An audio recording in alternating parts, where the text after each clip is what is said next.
Morning, Mr. Secretary. I'd like to call the subcommittee to order. Remind everybody that today's hearing is not a welcome place for demonstrations, and anybody who tries to disturb the proceeding is going to be echoed out. Secretary Hegseth, General Caine, Ms. McDonald, we're glad to have you here.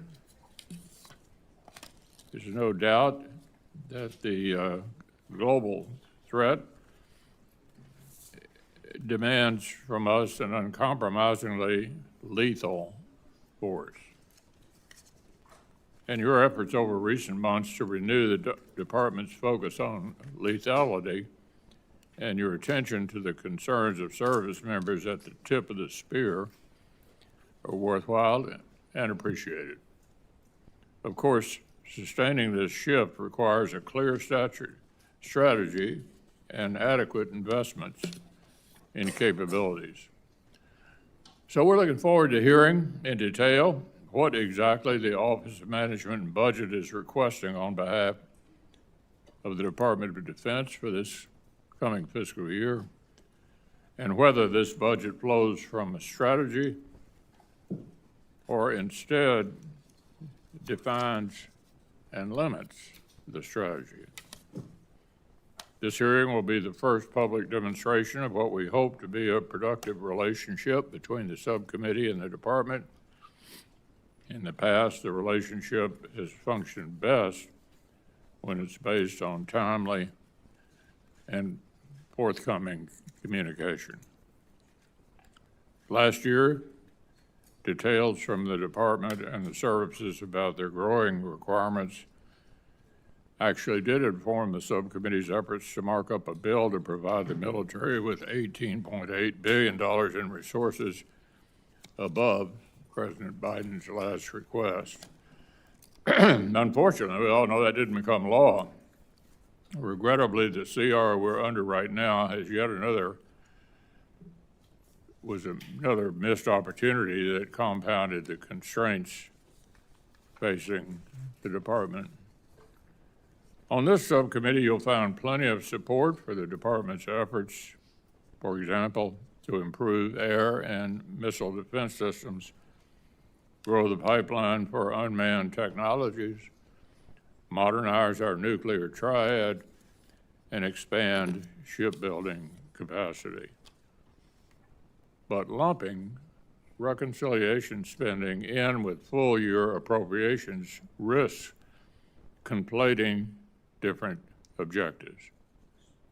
Chairman Wicker and his South House counterpart have pointed out already that even an important one-time investment in military modernization is not a substitute for steady growth in the annual budget top line. In fact, it may well end up functioning as a shell game to avoid making the most significant annual investments that we spent years urging the previous administration to make. I struggle to understand, for example, why the administration would cut procurement funding in the base fiscal year 26 budget by $14.4 billion and move that funding into, all of which enjoys strong bipartisan support, while that would be moved into a simple majority reconciliation bill. The fiscal year 26 annual request seems to do just this for Virginia-class submarines, Arleigh Burke-class destroyers, and B-21 bombers. Like with critical munitions, we should send the services and industry a sustained demand signal by incorporating them into annual appropriations. If we're really serious about making the sustained long-term investments in our military, then let's do it more than just a one-time injection of funding. If the administration wants to request $1 trillion defense budget for fiscal year 26, and make a full-year investment in urgent priorities and new programs, let's do it. In the meantime, let's not overstate the fiscal 26 request. The administration's requested base defense budget is lower than 15 of the last 20 annual requests, including President Biden's request for fiscal year 25. In fact, fiscal year 26 extends your predecessor's streak to 5 straight base reduction requests that would fail to keep pace with inflation, let alone with the threat of China. But say we do take reconciliation into account, even then, this is hardly the largest funding request for the Department of Defense. In constant dollars, the fiscal year 26 Department of Defense budget request still falls short of the annual funding request for fiscal 08, fiscal year 09, fiscal year 10, and fiscal year 11. As a share of GDP, even including reconciliation, the fiscal year 26 request is still just around 3%. That's not just half the level of the Reagan buildup that secured peace through strength. It's even less than the 4.5% of GDP requested for defense under President Carter. As we've discussed before, I think it's worth repeating, the cost of a war is a lot bigger than preventing a war. At the height of World War II, 37% of our gross domestic product was spent on defense. In Korea, 13%, Vietnam, 9%, the Reagan buildup, 6%. So we know looking strong actually works. Saves money, saves lives. But what we're looking at this year is less than 4.5% of the GDP, which was the last defense request of President Carter. Why should we expect our allies to spend 5% when we're investing about half that? The failure to spend more on defense is compounded by another dynamic. Every year, a greater share of the defense budget goes to cover costs other than modernizing and procuring new weapons and equipment for our fighting forces. Without additional resources, rising personnel and operations and maintenance costs risk crowding out new capabilities. How we will allocate taxpayer dollars is an expression of our political will.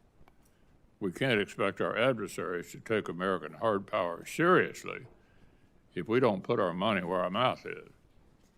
But as I mentioned, we're also interested in your articulation of the strategy that informs, or is it informed by, the administration's budget.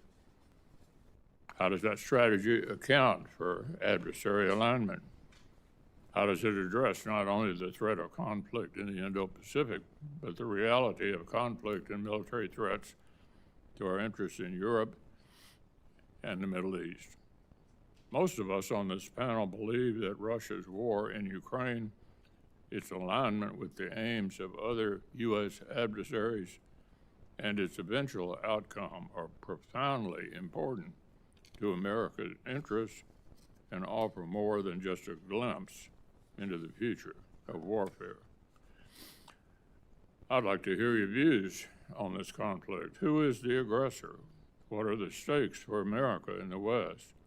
What is the return on investment of our assistance to Ukraine? I don't see funding for Ukraine's security assistance initiative in your budget request. Is it the administration's view that terminating security assistance to Ukraine will make lasting peace more or less likely? What lessons is the U.S. military learning from the conflict? How will the Department of or industry continue to learn if we cut off our partnership with the world's leading battlefield innovators. Why would Asian partners trust us if we abandon partners in Europe? What lessons are China, Iran, and North Korea learning? And how much more will they benefit if Russia prevails? I'd like to hear your views on the impact of war in Europe on other theaters. The Asian and Pacific allies you just met with recently are under no delusions about how unchecked Russian aggression influences the calculus of President Xi. They understand that strategic alignment among adversaries is actually global. They're all communicating with each other. America must recognize in turn that the risk of simultaneous conflict on multiple fronts is real and growing. Your Undersecretary for Policy acknowledged this reality in his confirmation hearing this spring. But the capabilities America needs to prevail in such a conflict do not seem to be reflected in the requests we've received from OMB. So there's a lot we need to cover today. We'll invite you to make opening statements in just a moment, but with that, I'd like to turn to Senator Coons. Thank you, Mr. Chairman. Thank you as well, Secretary Hegseth, Chairman Caine, Ms. McDonnell, for joining us here today. We are confronting a world more dangerous today than at any time since the Cold War, and our nation needs and deserves a strong and coordinated response to deter the threats we face, to protect our freedoms, and keep our citizens safe. The last several administrations correctly prioritized China, the People's Republic of China, as the pacing threat to our nation's security. More recently, as the chairman just said, and as I strongly agree, China, Russia, Iran, and North Korea are increasingly aligned in ways that are making each of them more threatening to our national security. This is happening right now in Ukraine. Russia's aggression is buttressed by Iranian drones, North Korean soldiers, and Chinese components, technology, and funding. Ukraine's, though, not just a preview of geopolitics, it's also the future of warfare. And the pervasive electronic warfare and drone swarms we see on the front lines are lessons from which we must learn. We need to address the urgency of this moment, to unify our efforts, focus our precious time and money on what's important. Chairman McConnell and I are ready to do that with anyone interested in engaging in good faith, which is why it pains me to point out the obvious at this budget hearing, that in the face of these threats, the Department of Defense is more internally divided and beset by challenges of its own making than at any point in my memory. Let's start with the budget. Our Department of Defense and our troops are currently operating under a full-year continuing resolution for the very first time. The continuing resolution provides tens of billions of dollars less in purchasing power than under the previous administration. This does not deliver on peace through strength. No one on this subcommittee wanted this outcome.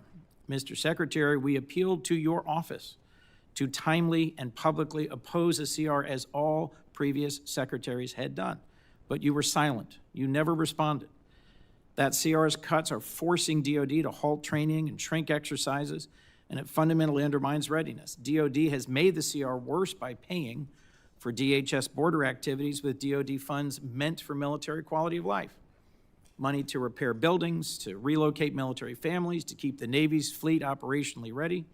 Shrinking budgets will not speed up our acquisition system, complete kill chains, or deepen our magazines. We are falling behind, thanks to some poor choices. It should go without saying that the People's Republic of China does not operate under a continuing resolution. The fiscal year 2026 request is no better. If you go to DOD's fiscal year 2026 page right now, this is what you'll see. This is what is currently publicly available. And the budget request was not much better. We were given this on Monday. More than a month after OMB's press release, we are still waiting for real budget details. This is officially the latest budget submission of the modern era. For anyone not versed in how this should go, at this stage, we would have received at least this, if not reams more. This committee, to do its job, wants to work with you on the details of exactly which programs and exactly which deployments and exactly which end strength you are requesting so that in a timely way, we can complete our work and avoid another disastrous continuing resolution. But the department has been AWOL in the 26 debate as it was in the 25 debate. Bills are already being written, and the department's inability to explain its budget is slowly making it less relevant to what it receives in fiscal year 26 in our appropriations process. What's clear is the base request is exactly the same funding level as the FY25 CR that's created problems. Mr. Secretary, you're requesting an increase instead through budget reconciliation, a partisan gamble that I believe shows poor judgment about how to handle our nation's security.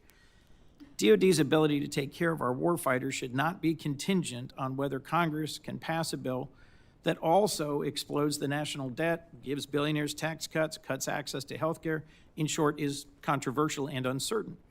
I think it sends a bad message to the U.S. defense industry about the uncertainty of appropriations for key systems at precisely the time we want certainty and we want more from them. Who wins in all this? Not the American people, our adversaries. Mr. Secretary, I'm also concerned that far more of your time so far has been spent inside the building on culture wars rather than outside the building deterring real ones. This administration began by firing a long list of qualified uniformed leaders without cause. The chairman of the Joint Chiefs, the chief of naval operations, the vice chief of the Air Force, the head of the National Security Agency, the U.S. military representative to NATO, the director of the Defense Health Agency, the head of the Coast Guard, and all of the Service Judge Advocates General. Continues to push out tens of thousands of civilians who should instead be repairing our ships, testing equipment, providing health care. It's rooting out fully qualified, combat-proven service members solely because they are transgender to satisfy a petty animus. And it's censoring service academy libraries so that no future leader of our military can read Maya Angelou or Janet Jacobs' book on the Holocaust. Even Jackie Robinson's World War II service photo is not safe from culture warriors. In January of this year, any patriotic American who met the qualifications could serve our nation, and the Marines at 29 Palms were training for the Indo-Pacific, not the streets of Los Angeles. We worried then about our enemies rather than each other, and we should return to that model. We also, frankly, need to get back to partnering with and supporting our allies. This administration has publicly and repeatedly threatened to seize the territory of NATO allies and retake the Panama Canal. The president paused aid to Ukraine, both intelligence partnership and military support, in the middle of their just war against one of our primary global enemies. And at times, rather than help and partner with our allies, we've levied massive tariffs against our partners. The department's fiscal year 26 request compounds these mistakes by explicitly eliminating assistance to Ukraine and slashing security cooperation with allies around the world, sending exactly the wrong signal. Our global network of strong allies is our asymmetric advantage. The administration's budget request may try to abandon our allies, but this Congress should not. I'll also cite a predecessor in your role, Secretary Mattis, who testified to Congress that we need to complement strong investments in defense with comparable investments in diplomacy and development. In fact, I think he once said famously, if we don't spend adequately on diplomacy and development, I will need more bullets because we will be in more wars.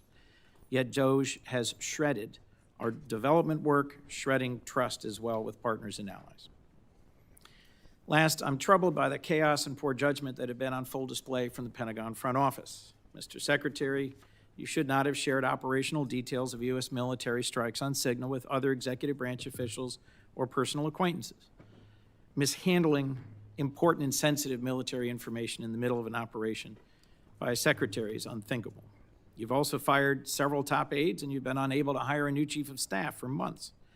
Mr. Secretary, this cannot continue. Your responsibilities to our troops and our nation are far too important. We cannot win the fight for the future without allies, nor deter China and Russia without a functional Department of Defense. And we on this committee simply cannot do our job without an adequate budget submission. I welcome partnership on these important priorities, and I look forward to discussing why we haven't been able to achieve that so far and where to go from here. Thank you, Mr. Chairman. Ms. Secretary, General, go right ahead. We're anxious to hear from you. Well, Chairman McConnell, Ranking Member Coons, distinguished members of the committee, thank you for the opportunity to testify in full support of President Trump's proposed fiscal year 2026 budget for the Department of Defense. I'm honored to testify today alongside General Dan Caine, Chairman of the Joint Chiefs of Staff, and Bryn McDonald, who is performing the duties of DOD's Comptroller and Chief Financial Officer. We're also very proud to represent and serve our warriors and their families. Today, as they do every day, they're keeping America safe. They're defending the homeland. They're standing up to Communist China. They're working hand in glove with our allies and partners, and they are achieving peace through strength. This morning, I'd like to start by thanking this committee and Congress for your bipartisan leadership to give our troops a big pay raise in 2025. This included an additional 10.5% raise for our junior enlisted service members, E1 to E4. Thank you also for improving other initiatives that will improve quality of life for our warriors and their families. With a focus on our troops and their loved ones, I've directed additional actions that will further improve their quality of life.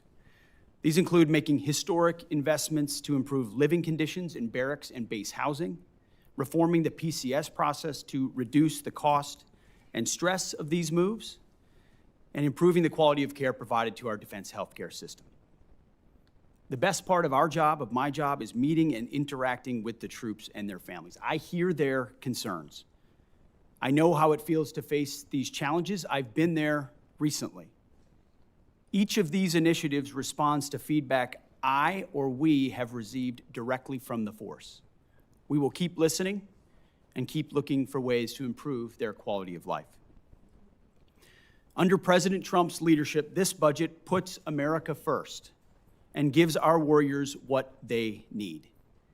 The $961.6 billion budget request, which is over $1 trillion for national security total, will end 4 years of chronic underinvestment in our military by the Biden administration. Now, as is custom with first-year administration budget releases, additional time was necessary to implement presidential initiatives.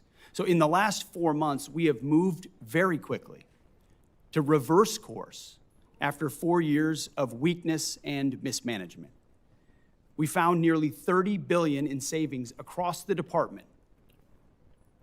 We killed wasteful programs, targeted bureaucratic excess, and redirected funding from Biden-era priorities to President Trump's priorities. Working with the Department of Homeland Security, we increased border security, to say the least. We reduced China's malign influence in our hemisphere. We defended freedom of navigation in the Red Sea. However, because of so much deferred maintenance, we still have a lot of work in front of us to achieve peace through strength. So to carry out the President's mission, we've set 3 priorities for the department: restore the warrior ethos, rebuild our military, and reestablish deterrence. First, we're restoring the warrior ethos. President Trump charged me to focus relentlessly on warfighting, lethality, meritocracy, standards, and readiness, and that's exactly what we're doing. We're refocusing on what's important, our warriors. We're sweeping away distractions and bloated bureaucracy. We set standards that are high, equal, and unwavering. DEI is dead. We replaced it with a colorblind, gender-neutral, merit-based approach. And our force is responding incredibly positively to these changes. Because of President Trump, recruiting and retention is higher than it's been in decades. This budget provides a historic level of funding for military readiness, putting our warfighters and their needs first. And young Americans are responding and signing up in droves. Second, we are rebuilding our military. 25 years ago, our military was unchallenged, yet we squandered that advantage as China carried out an unprecedented military buildup. President Trump is correcting those mistakes. We're reviving our defense industrial base, reforming our acquisitions process, and rapidly fielding emerging technologies and new weapons so that our warfighters can meet the challenges of an evolving threat field. This budget invests $25 billion in Golden Dome for America, a down payment on President Trump's priority to defend our homeland.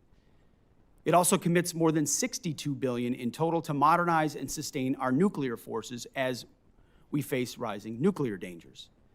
The budget allocates $3.5 billion for the F-47, the world's first sixth-generation air superiority fighter. The budget will also revitalize our shipbuilding industrial base with $6 billion in funding in FY26 and $47 billion total in shipbuilding. The budget also significantly increases funds to buy next-generation technology, including autonomous systems, long-range drones, long-range fires, and hypersonics. We will put these capabilities in the hands of our warfighters. These steps will keep us the strongest and most lethal force in the world. Third, we're reestablishing deterrence. When an opponent sees our well-equipped and tough-as-nails warriors, they will decide that today is not the day to test American resolve. Credible deterrence starts at home. It starts with securing our borders. We will achieve 100% operational control of our border, and so far border crossings are down 99.9% from the open border policies of the previous administration. The Indo-Pacific is our priority theater, and China is our pacing threat. That's why I've traveled to the Indo-Pacific twice already to visit our forces and meet with our allies and partners. As we shift our focus toward the Indo-Pacific, President Trump looks to our allies and partners to be force multipliers alongside the United States. We are making progress in that endeavor on multiple theaters. We applaud those allies and partners who are stepping up, but also need more done more quickly, to include with our partners in Europe. As the President has rightly pointed out, it is only fair that our allies and partners do their part. We can't want their security more than they do. The Defense Department is executing a common-sense agenda to achieve peace through strength. The threats we face are serious. Our investments to counter them must also be. That's what this budget does. It matches capabilities to threats. We long for peace, so we must prepare for war. We are overcoming decades of neglect and decline. We must fortify our position as the world's most lethal fighting force, and that means acting fast. This committee is a critical partner in everything we do. Your leadership and oversight is essential.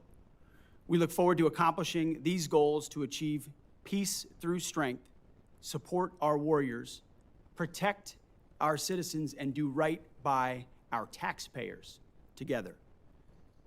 May God grant us the wisdom to see what is right and the courage to do it. Thank you. Chair McConnell, Ranking Member Coons, Chair Collins, other ranking members of the committee, senators, thank you for having me today. I'm honored to join Secretary Hegseth and Ms. Bryn McDonald to appear before you today to testify on the President's fiscal year 2026 budget. Today's hearing reflects our shared commitment to maximize efficiency and accountability of our taxpayers' dollars, ensuring every expenditure increases the lethality and survivability of our joint force, and providing our warfighters with the advanced capabilities and cutting-edge technologies at scale required to dominate our adversaries. I've got deep gratitude for the leaders in this room and your commitment to helping deliver the capability and capacity required of our 2.8 million service members, civilians, and their families to deliver peace through strength.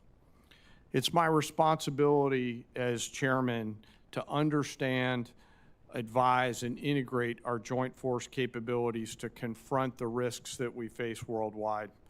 This demands a comprehensive understanding across every domain: land, sea, air, space, and cyber, across all the military services, every region of the globe, and all time horizons. It also requires making hard, informed decisions about where to recommend we prioritize our finite capital that you give us in order to determine and return the ROI on that capital. The President's budget enables the joint force to defend our great nation from adversaries, Mr. Chairman, as you said, seeking to do us harm. We're relentless in our pursuit of innovation and technology that allows us to hopefully deter war at every opportunity while ensuring that we're positioned to win should we be called upon to do so. This budget empowers the joint force to get after the Secretary's 3 pillars, as he mentioned, restoring the warrior ethos, rebuilding our military, and reestablishing deterrence. We intend to deliver that through ensuring that the joint force is properly armed, globally integrated, and ready to go.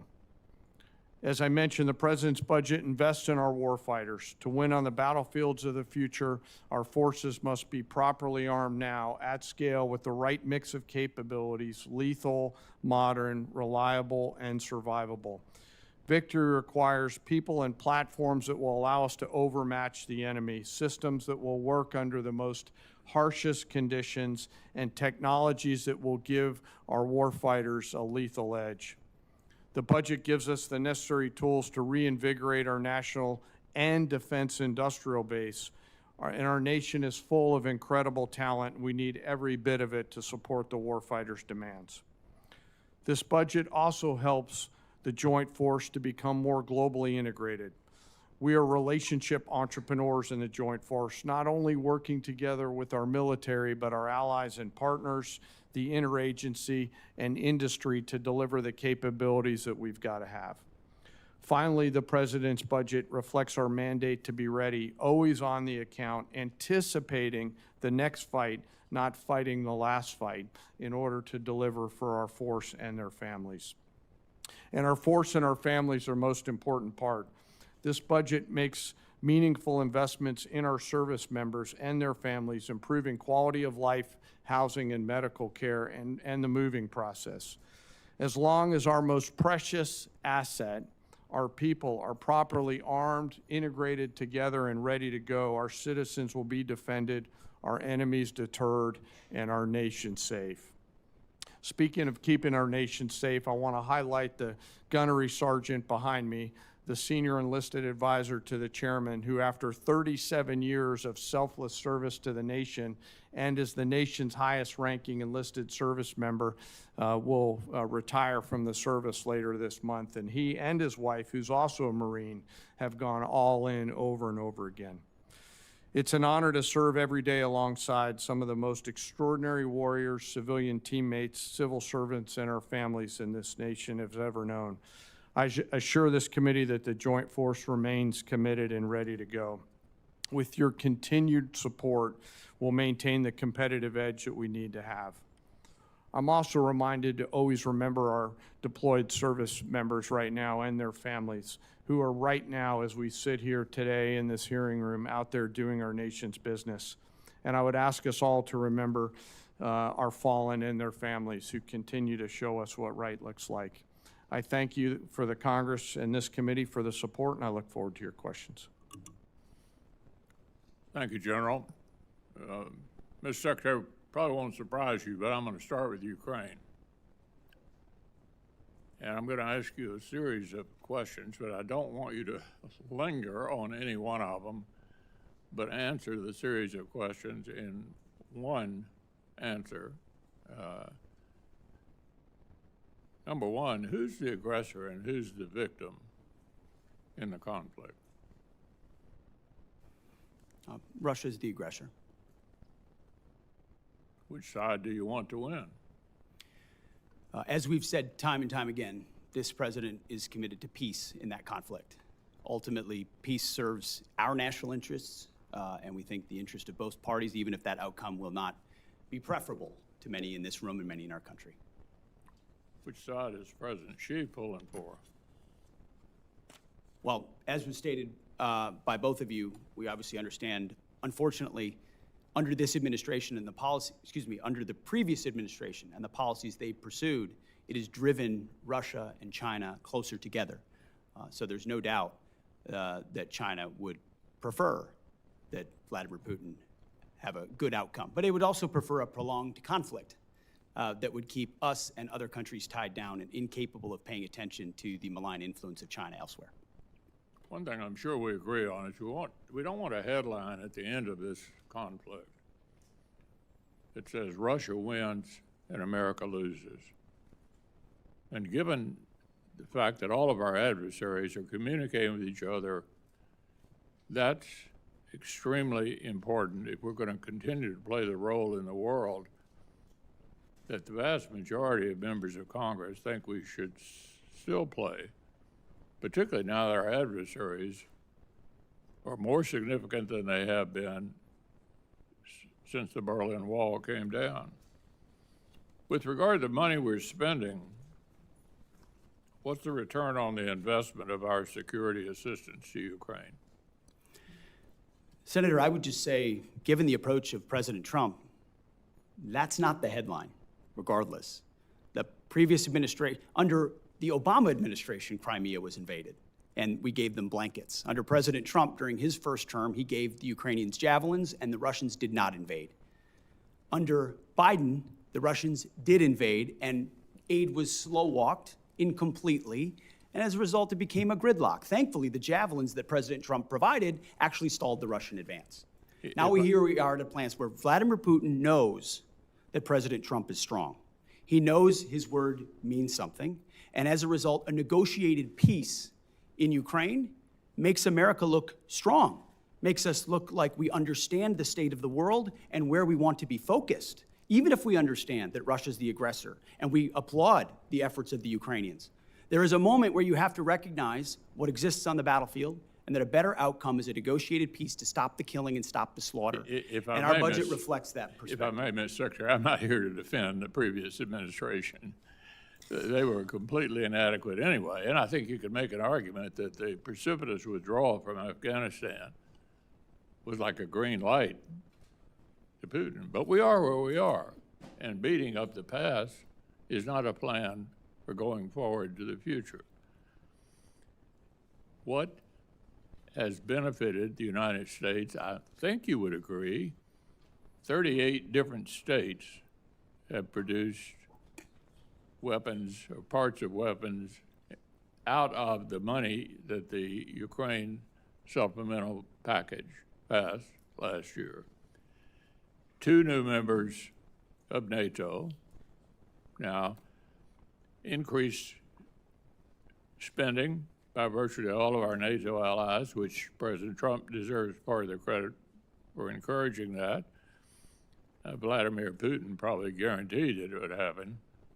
Everybody seems to be moving in the right direction. And then they look at us and wonder whether we're in the midst of brokering what appears to be allowing the Russians to define victory. I think victory is defined by the people that have to live there, the Ukrainians. And I don't think they're going to ever conclude that victory means basically adopting the Russian views on all this. So what do you make of what the Russians are up to? They don't seem to me to be too interested in talking. We want to talk. They seem to be increasing the war. What's your take on that? Well, no one's adopting views, sir. I would say that the budget reflects the reality that Europe needs to step up more for the defense of its own continent. And President Trump deserves the credit for that. In his first term, in this term, we're about to go to The Hague, where we hope most European NATO countries are going to commit to a 3.5, 1.5 to total of 5% defense spending, which was inconceivable before President Trump. And he has set the standard that America can't be everywhere all the time for everybody. And if you're a European country, you cannot freeload off of the United States in perpetuity. You are our allies and our friends, and we will stand with you, but you need to stand up in times of peace and in times of war. And this budget reflects that it's long overdue Europe does more, and that we be strategic about the outcome there, even if it's not preferable for all parties, so that our focus can turn, as was mentioned by everybody thus far, to the Indo-Pacific and our pacing threat, while Europe ensures peace on that continent. And so the budget is meant to reflect that reality. It includes hard choices. But that's been one of the things we're trying to do in this Defense Department, is make some of those hard choices alongside President Trump. Yeah, the only thing I would say to conclude this before turning over to Senator Coons, relitigating the past, it seems to me, is not helpful. I didn't defend any of the submissions, budget submissions that the previous administration made. I had a lot of the same complaints about how they were handling this. I want to avoid that for the future. And it seems to me pretty obvious that America's reputation is on the line. Will we defend democratic allies against authoritarian aggressors? That's the international concern that I have about this. And I think a number of my members share that view. Senator Coons. Thank you, Mr. Chairman. Mr. Secretary, just a quick question to clarify something. Is a full year continuing resolution bad for the Department of Defense? Just yes or no? Sir, a full year continuing resolution is never preferable for any department, especially the Department of Defense. Not preferable. And I know, General Caine, I don't need to ask you because your written testimony specifically says routinely operating under continuing resolutions lowers buying power, results in less deployable capital, makes it harder for industry to make long-term investments. And is it your commitment, Mr. Secretary, that you'll work with us to achieve a full-year appropriation? You'll submit the budget documents necessary, work with us closely, that we'll be able to do our work so you can do yours? Senator, we are committed to working with you to make sure the Defense Department gets as robust a budget as possible where we can meet the threats of today and tomorrow. Thank you. I'll just say at the outset for all my colleagues, I am increasingly concerned that there is a threat that some believe they can best govern by continuing resolution, reconciliation, and rescission, and not ever actually have us appropriate. So I look forward to working with you to avoid that outcome, which I think would both disregard the role of Congress and put all of us at greater risk. It seems to me clear with regards to Ukraine that Vladimir Putin has no serious intent of negotiating. He continues to attack civilian targets night after night with hundreds and hundreds of drones. The Ukrainians have just carried out a spectacular attack against military targets. And it seems to me concerning that the 2026 request eliminates aid to Ukraine entirely. At the same time, the Senate has a strongly bipartisan bill led by Senator Graham and Senator Blumenthal to impose more sanctions on Russia, and many senators of both parties want to provide more aid to Ukraine. Would you agree, Mr. Secretary, that the United States should use every tool it has at its disposal, including additional sanctions, to pressure Russia to come to the table to negotiate a just and lasting peace for the war in Ukraine? Senator, every tool at our disposal? No. We have a lot of tools in a lot of places all around the world Let me that be we more need to narrow then. apply. You said, and I'll take some exception to this, that our European allies cannot freeload off the United States in perpetuity. My impression is that Article 5 of the NATO treaty was only invoked once. It was after 9/11. And a significant number of our European allies and partners deployed to Afghanistan alongside us and suffered significant combat casualties. In the first 2 years of the war in Ukraine, a war of Russian aggression, 50 other countries stepped forward, deployed military support, delivered materiel, provided financial and operating support, and at regular meetings of the Defense Contact Group, your predecessor led that process of deploying military assistance. What message do you think it sends? That as Ukraine continues to suffer day after day of punishing attacks on civilian centers, we're not using the $3.8 billion in presidential drawdown authority that remains to send additional air defense and interceptors, and you yourself chose to not attend the Ukraine Defense Contact Group. Mr. Secretary, why not use the already appropriated presidential drawdown authority to deliver defense material badly needed by Ukraine? Well, Senator, as you know, the presidential drawdown authorities 71 through 74 still apply, and they are still flowing. There's some in reserve. To your question about my statement, and I served with a lot of NATO allies in Afghanistan as well. Incredibly capable Canadians, Brits, and Australians, and others. And grateful for them, and I've gotten to know a lot of them in this process going to Brussels. Amazing people, amazing countries. Thus, I was struck, Mr. Secretary. But we also wore a patch on our shoulder Yes. that said ISAF, International Security Assistance Force. And you know what the joke was? That it stood for I Saw Americans Fighting. Because what ultimately was a lot of flags, was not a lot of on-the-ground capability. You're not a real coalition, you're not a real alliance, unless you have real defense capability and real armies that can bring those to bear. And that's a reality that Europe is waking up to quickly, and we're glad, because they're Mr. our Secretary. friends, and we want them to be safe and free and Yes. secure. And sometimes that takes true talk and Yes. tough love, and they've responded very well to that They because have. we want them to succeed. And Mr. President Trump Secretary, wants them let's to. just make clear for the record that our military partners in Afghanistan included many who served and died.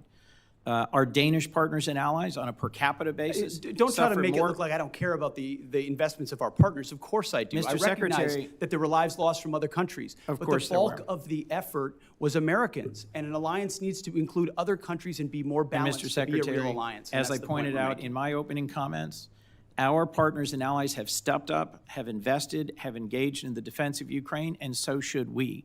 We should not be pursuing a ceasefire and a negotiated resolution to the war in Ukraine at any cost. Peace through strength means actually using our strength, continuing to support Ukraine, and securing a lasting peace. Putin will only stop when we stop him. And the best way to stop him is indeed through a stronger NATO. I look forward to the NATO summit. I agree with you that a significant investment by NATO in our collective security is a great investment, but we cannot abandon Ukraine. That would put us significantly at a strategic disadvantage. Thank you, Mr. Chairman.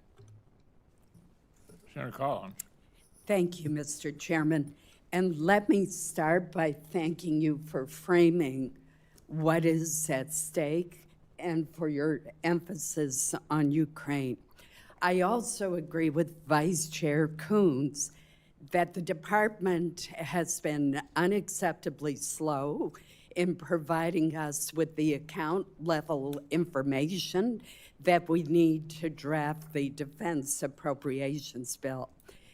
I agree with him that a CR is not conducive to the smooth and effective operations of the department, but I would respectfully point out to my colleague that the Appropriations Committee reported the Defense Appropriations bill before the August recess, and it was the Democratic leader who decided not to bring the bill to the floor. And that is why we ended up with a continuing resolution. Mr. Secretary, let me turn to you now. You recently stated that DOD is focused on the strategic threat posed by China, and that this threat is, and these are your words, real and could be imminent. And I agree with you.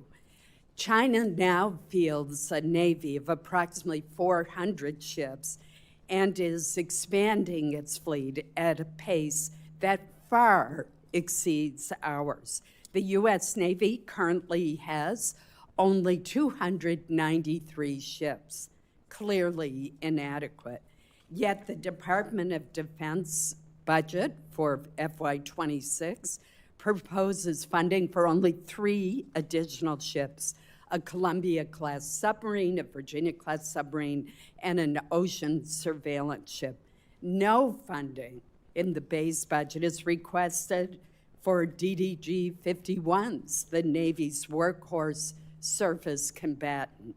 Instead, the administration unwisely is relying on reconciliation to fund a second Virginia-class submarine and 2 Arleigh-Burke-class destroyers. Reconciliation, Mr. Secretary, was meant to provide one-time supplemental funds to augment the defense budget, not to supplant the investments that should be in the base budget. Could you explain the department's rationale for excluding these critical war-fighting platforms from the annual appropriations request and creating instability for future defense budgets? Well, Senator, I appreciate the question. There are a lot of complexities that go into how budgets are formed. From the view of our department, working on Capitol Hill and with the White House, is that we have 2 bills and 1 budget. So when I look at the threats that we face in the Indo-Pacific, that is precisely as we've worked with the chairman and the joint staff and across OSD and all the COCOMs, that has precisely been the compass by which we have judged the capabilities that we need. So when you look at the totality of the $961 billion or $1 trillion total over national security, that's 19 new ships. It's a historic investment in shipbuilding. It's over $6 billion in the shipbuilding defense industrial base. It's long-range fires, it's hypersonics, it's pre-positioning stocks, it's critical munitions. It's all focused in ways the previous administration talked a lot about, but we are actually making the tough choices to invest in. So I understand the dynamics of base bill versus reconciliation, and I concede that, ma'am. But ultimately, we're looking at it as one investment for FY26, and we think with a 13% increase over last year, that it's a historic investment. Well, I would point out that the budget overall actually provides less buying power than the FY25 enacted budget because it does not adjust for inflation. And I hope that's something that we can work together on to correct. Let me turn to another issue. The Portsmouth Naval Shipyard in Kittery, Maine, overhauls the Navy's submarines, nuclear submarines. Senator Shaheen and I helped to secure an exemption from the hiring freeze for the shipyard, and that is absolutely essential. But if I could speak for Senator Shaheen as well as myself, both of us are hearing from shipyard leaders as well as the Navy, as well as the rank and file workers, the union leadership, that the delays in hiring and onboarding across the workforce, from frontline mechanics to security personnel, continue. Could you speak to what is causing this delay since the exemption from the hiring freeze was granted months ago? Well, it's a great point, Senator. I will have our team dive into that because that should not be the case. There was very specifically exempted because of the importance of those shipyards, and whatever we can do to speed it up for you, we will do. Thank you. Thank you, Senator Collins. Senator Murray and then Senator Graham. Thank you very much, Mr. Chairman. Secretary Hegseth, you oversee one of the largest and most important organizations on planet Earth. More than anything, the Department of Defense needs stable, competent, and strategic leadership. And much as I had feared back in January, it is not what we are seeing under your leadership. In a matter of months, you have lost top aides and reportedly struggled to hire new ones. You have fired highly respected top military officials. You shared highly sensitive attack plans over Signal and apparently with people in your own personal circles, and you've not taken responsibility for those mistakes. All the while, the security challenges we face have grown larger, not smaller. And then in the face of these challenges, you've taken a series of actions that weaken our posture. For example, in my home state of Washington, which is home to many DOD installations critical to our Indo-Pacific strategy, you have pushed out almost 2,000 highly trained civilian employees, including at Puget Sound Naval Shipyard. Mr. Secretary, you talk about returning the department to its mission of warfighting, but I am repeatedly hearing that your policy and personnel changes at the Pentagon are only undermining, not strengthening our military's preparedness to protect our country. You are deploying the American military to police the American people. You're sending the National Guard into California without the governor's request. Sending the Marines not after foreign threats, but after American protesters. And now President Trump is promising heavy force against peaceful protesters at his DC military parade. Those sorts of actions and that sort of rhetoric from a president of the United States should stop every one of us cold. Threatening to use our own troops on our own citizens at such scale is unprecedented. It is unconstitutional, and it is downright un-American. We should all be speaking out against this and demanding accountability. Now, Mr. Secretary, I have to say, for people who tout their commitment to transparency and efficiency, I've never seen an administration more bent on hiding basic facts from American people. Your department has been unresponsive to congressional inquiries and oversight requests, all the while you are working to muzzle the free press, denying journalists access to the Pentagon press corps. Now, before I turn to my questions, let me just note, it is now mid-June, and we only, just a few days ago, received some, but not all, important portions of your budget request. It should not have taken this long to get this request, and we do still need to see the justifications in order for this committee to do its work. We're missing those. Not having a full budget at this juncture is really unacceptable. So I am deeply concerned. So let me turn to my questions, and this is important. This administration has put the civilian workforce under attack from day one, encouraging resignations, firing probationary employees, instituting hiring freeze, requiring OPM to approve any new hire one by one, and now, new last week, requiring prospective employees to explain how they would, quote, help support the president's executive orders and policy priorities. We have spoken with military installations across our country. Almost all of them have been forced to fire skilled civilian employees who are badly needed. And all of them also have hundreds, and in some cases thousands, of new hires ready to bring on board, but now have to individually be reviewed by OPM, apparently to ensure that they support the president's priorities. Secretary Hegseth, I want to know, and keep your answers short, I have limited time, will you be firing more shipbuilders, yes or no? Senator, we haven't fired shipbuilders. We've offered through a right sizing of our civilian positions, which So everyone in this committee would acknowledge that the Defense Department has had a bloated Secretary, bureaucracy for a long so time, you have will given a not be- voluntary process by which some people we can all know choose to the take a process. DRP. I'm just asking you So a it's not a question. firing of shipbuilders. so That's a you're- totally disingenuous characterization of what our Let me department is just doing. ask We you, are do- focusing on shipbuilding, Mr. ma'am. Secretary, do we need more or fewer shipbuilders? We are investing historically in our shipbuilding defense industrial base and workforce and ships in this budget, more than anything the previous administration ever Okay. did. So, well, you managed to fire highly skilled workers, including my home state of Washington, for no reason.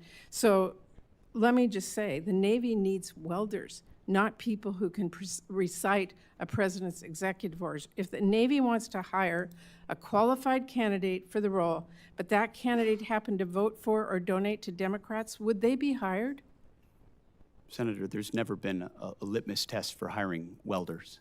Well, If you can that is weld, you what can the work new- at the Defense Department. That is what they're being asked. And Mr. Secretary, I just have to say, we need to drop the politics in our military. We need to hire the best people.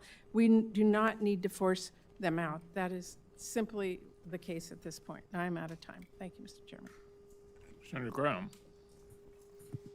Thank you. Welcome. One of the things you're trying to do is hire people based on merit, right? Yes, sir. You could care less if they're libertarian, vegetarian, Democrat, Republican, as long as they can do the job? Yes, sir. Okay, all right. More people are joining the military now than any time in recent memory, right? Yes, sir. So the situation described by Senator Murray is not being viewed by other Americans because they're signing up in droves. Senator, there's been a historic surge. You know why? Because they think you're a winner. They think you're going to lead. They think you're going to have their back. That's why they're signing up. Keep doing what you're doing. Now, do you agree that the world kind of miscalculated Hitler in the 20s and 30s? Certainly did not understand the scope of the threat. Yes, Like the Senator. guy wrote a book, I want to kill all the Jews, and nobody believed him. You remember that? General Caine, is that a fair statement that the military-industrial complex of the 20s and 30s really didn't miscalculated Hitler? Yes, sir. The danger of that is like 50 million people get killed. So let's don't do that now. As to Iran, they say they want to kill all the Jews. Do you agree with them? I believe they mean what they chant. Yes, Senator. Do you agree with that, General Caine? Sir, I think they've got some agendas for sure to. Well, is advance that our- agenda to use a nuclear weapon against Israel? Sir, I think they would potentially. They do had that, a yeah. nuclear weapon, would they use it against Israel? In your professional military judgment. Sir, I think they'd use it to pressure Israel. I don't know whether they would use it. Well, is it 50-50, 60-40, 70-10? What is it? Sir, I don't know what the percentage is. Well, you can't be wrong, can you? What does Israel think? Sir, I think they think they would potentially. What do use you think, nuclear- Mr. Secretary? If they I had a think- nuclear weapon, would they use it to wipe out Israel? I think Israel believes, quite understandably. Do you believe that? That it is an existential Do threat you to their believe existence. that? Hold on, and then in the hands of the wrong Iranian, a cleric or a radical, that they would seek to Well, use is this a radical cleric that exists there today? Well, as of If right he's now, not, yes. who the hell would be? So I'm trying to get everybody to think, let's don't do what we did in the 30s. They're going to use a nuclear weapon if they get it. Are they trying to build a nuclear weapon versus a peaceful nuclear power program, Mr. Secretary? Have the Iranians been trying to build a nuke? There are plenty of indications that they have been moving their way towards something that would look a lot like a nuclear weapon. Does China intend to take Taiwan by force if necessary? We don't believe they've made that decision yet, but certainly if you look at their exercises that they're performing in that area, they What look do you a lot think, like General what that would Caine? look Do you like. think China is intent on taking Taiwan? Sir, I think it's not to split hairs, but I think it depends on what you define take. I think if I mean, like, take it over. I think if they could get them their way, for sure. Do I think they're going to use military capability? Maybe, maybe not. Do we need to be prepared for that? Yes. Is Putin going to stop in Ukraine? I don't believe he is, sir. I think he'll What do you go think? until. What do you think, Secretary? Is he going to stop? Remains to be seen, Senator. Well, he says he's not. I mean, you know, this is the 30s all over. It doesn't remain to be seen. He tells everybody around what he wants to do. Are you familiar with his military buildup in terms of armaments?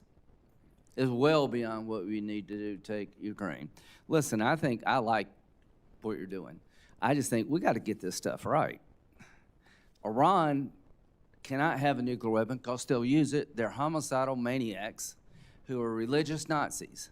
China is an expansionist power who will take Taiwan if we don't deter them. Russia will dismember Ukraine and keep going if we don't stop them. Radical Islam, are they still out there, General Caine? Sir, I think there are still folks that would do America harm. So is ISIS dead? No, sir. Is Al-Qaeda dead? Mostly, and dying more every day. Yeah, but are they still out there trying to get here? Yes, sir, to a So certain the extent. threat of radical Islam is still real to the American people? Yes, sir, if allowed to scale. We Yeah. work hard to not allow that to happen. And how you do that, you hit them over there before they come here, right? So we have a variety of ways, as you know. It's better to have partners than do it by yourself? Always, sir, yes. Okay, so go over just a little bit. The point is, radical Islam is out there. They're trying to get here. Ms. Secretary, if they had a nuclear weapon, would they use it? Would Al-Qaeda use a nuclear weapon if they had one? Senator, a nuclear weapon in the hands of al-Qaeda would be a very bad thing. Is there a whole lot of difference between a nuclear weapon in the hands of Al-Qaeda and the Ayatollah in Iran? I don't think so. They just have a different religious reason to do it. The point is, these budgets are important, but we need to up our game. We need to build more ships because China's building more ships. So we need to hit the enemy before they hit us. We need the ability to project. As to, final thought, as to Russia, China buys and India buys 70% of Russia's oil, Mr. Secretary. Are you familiar with that? Yes, sir. If they stop buying cheap Russian oil tomorrow, would that grind Putin's war machine to a halt? It's a vulnerability. Yes, sir. We have an ability through legislation to get China and India's attention that if you keep buying cheap Russian oil to empower Putin to kill Ukrainian children, you're going to lose access to our markets. I would urge you and the administration to use that tool to get the attention of China and India. I'll end with this. We're not going to evict every Russian from Ukraine. I'm a practical guy. But we got to end this war so we don't entice China to take Taiwan, and we don't encourage Iran to think we're just all talk and stopping their nuclear ambitions. So you live in very dangerous times. I want to help you. General Caine, you're the right man at the right time. Thank you. Senator Reed, and then Senator Moran. Thank you, Mr. Chairman. Welcome, Mr. Secretary, Mr. Chairman. Mr. Secretary, you have already ordered 4,000 National Guardsmen into Los Angeles, plus 700 active duty Marines. That's against the advice and opposition of the governor, the mayor, and the chief of police of Los Angeles.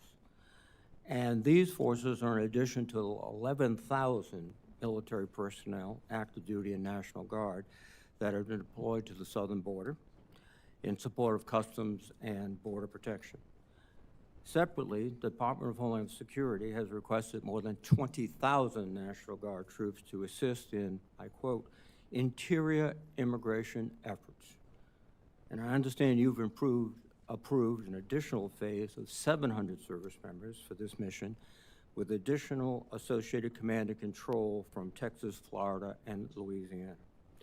This week, the Department of Homeland Security sent another request for DOD support to transport ammunition, quote, to authorize military forces to detain or arrest American citizens, to provide DHS with military drone surveillance support, and to have the Marine Corps advise DSS on running joint operations.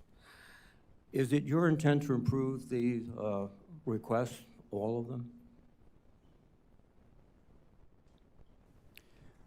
Well, Senator, we very much support President Trump's focus on defending the homeland on our southern border, as well as supporting law enforcement officials doing their job in ICE in Los Angeles who deserve not to be assaulted, accosted, and rioted while rounding up one of the 21 million illegals allowed in as an invasion under the previous administration. I would Are you note, prepared to authorize DHS to use drones and also to authorize military forces to detain or arrest American citizens?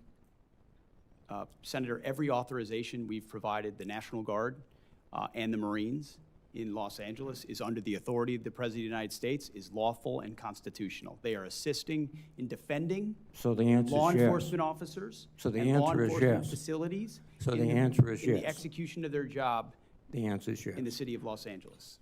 How are you paying for this? Is this done on a reimbursable basis by the Department of Homeland Security?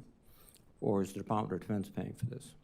As we mentioned yesterday, a lot of this we are paying for, and some will collaborate with DHS on. And how is that done, given a CR which restricts your spending dramatically? What are you taking from? Readiness?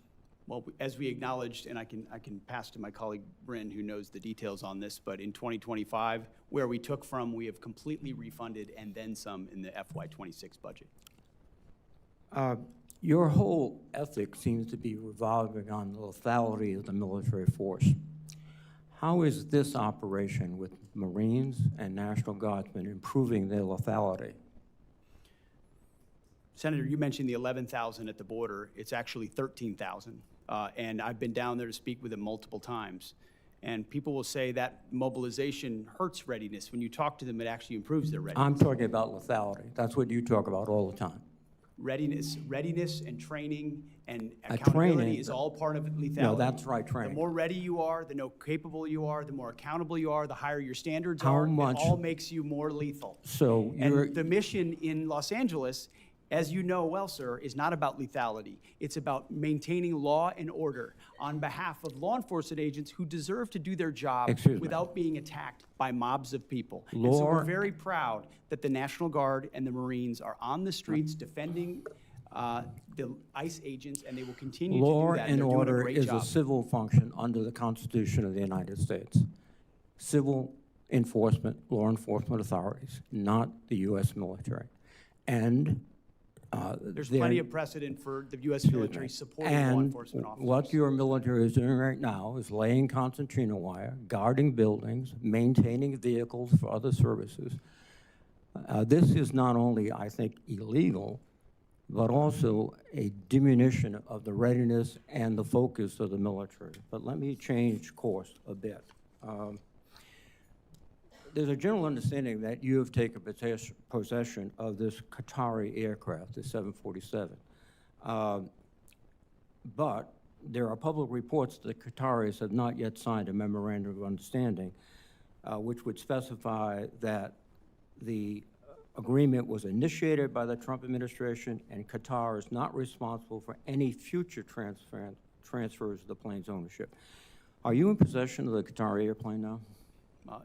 Any specifics about future aircraft that could be Air Force One can't be discussed here, but Sure it can be there discussed is a here. Are you in conversation about a possession- memorandum of understanding. A memorandum of understanding remains to be signed, Senator. You have signed a contract with a company to reconfigure the aircraft. What is the price of that contract? That cannot be revealed in this setting, sir. Why can't it be revealed in this session? Well, this is the Appropriations Committee of the United States Senate. We appropriate the money that you will spend after it's authorized by my committee. And you cannot tell us how much the contract is for? You will have that number, Senator. It just No, can't be we talked want about it in a now. public It's been realm. signed, the contract has been signed, correct? The contract has been signed? The memorandum of understanding is No, not no, complete, and I'm therefore talking about it's the not complete. contract with the American contractor. Has it been signed? It's nothing on that front that I'm aware of is being executed. Well, that's contrary to what we've all heard. Second thing, what's the delivery time in the contract? Again, the delivery time of anything of that sensitive nature is not for public consumption. Can you tell me the delivery time for the Boeing aircraft that were being prepared for Air Force One? Was that in the Well, contract? One of the problems is that the way we actually procure aircraft in this country takes so long Oh, that yeah. when it's ordered, it's 7, 8, 9, 10 years late, requiring the necessity for a stopgap alternative. Well, no. What you've just said is that the Boeing information was public knowledge. The delivery date, the cost overruns, but this is not. Because this is not only a bad deal for the American public, it is just it's gratifying the president's ego. That's all it is. Thank you.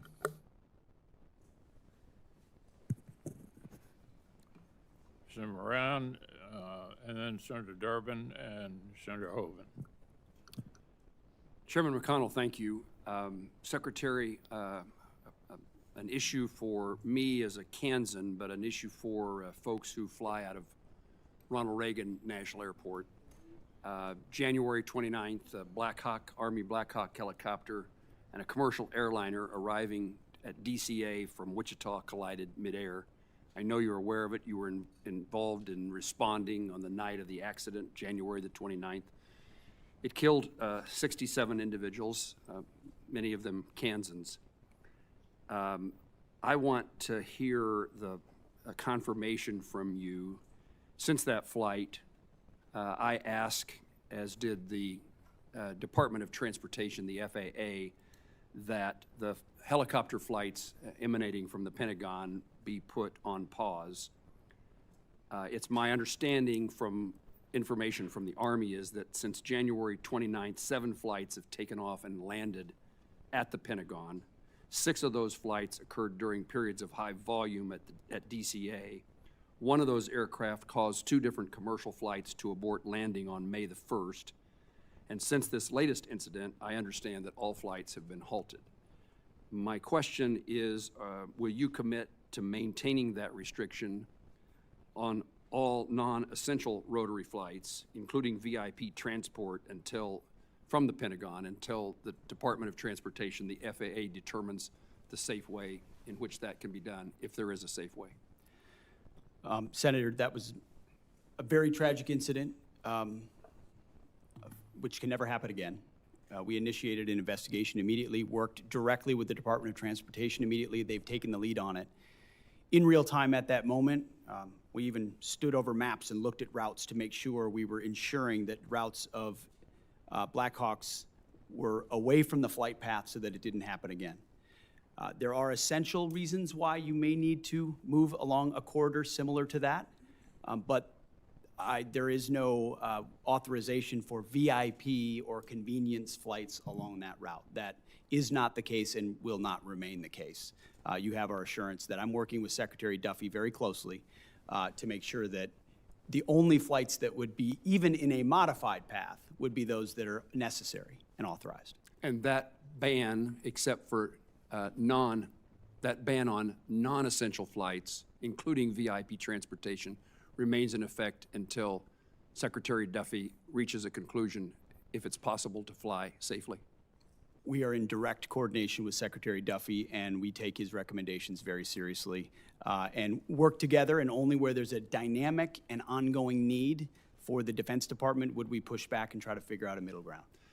Thank you, and I compliment you on your response and engagement on January the 29th. I appreciate that very much, including the conversation you and I had that evening.